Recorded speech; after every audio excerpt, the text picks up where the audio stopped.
My name is Alan Davis. I'm known here in Perisher as Barney. During the late part of the 70s, I applied for a job and got the job, came here as a liftie and turned up here and went, this is where I want to be. Everybody knew everybody, you know, your Mount Perisher, your Centre Valley, your Front Valley and your Smiggins. Like, it was fun, the staff had fun. The parties and the entertainment that went on back then all through that early 80s was pretty amazing, and I think everything was fun and everything was a good time, and I think that's what probably kept me here as well. During the 80s, freestyle skiing was very big back then. We used to hold events and have ballet shows happening on Front Valley and people doing tricks off of jumps more and more, and then along came the Perisher freestyle ski team. Like, they were the hot shots and they got around as a team, and there were some very good skiers. And then these blokes on snowboards throughout the 80s, in the early days, were banned, and then there just started to be more and more, and then eventually they let them all on the hill, and then the culture of snowboarding came into the ski industry, and it was all very new to all of us. Blue Cow was now open, and they were up there, and that was just like all this new resort, and they had the train, and it was all pretty full on.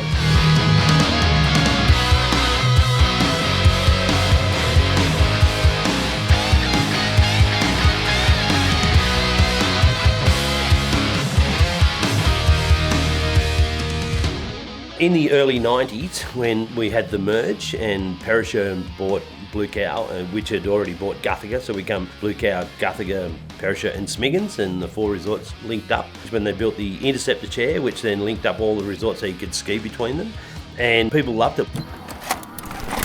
Barney, is it a sense of duty that drives you to do this? No, it's the cash. The cash. We're in the cash. We want the cash. Wild Winter Weekend, when it first came along, nobody really knew what was going to happen or what this event was about. It was just this bomb run down, and it was out of control. And that started the scene for the next few years. Firstly, it was the Dash for Cash, and then we added in for the snowboarders the Shred for Bread, the tube race, the Jump for Cash into the water. It just got bigger and better, and they added more things. The fun that people had and the TV footage that it made is first class, especially for that era, and it was absolutely out of control. We used to do lots of TV shows here. Channel 9 would come down, Channel 10 would come down. They would do the footy show in the later years.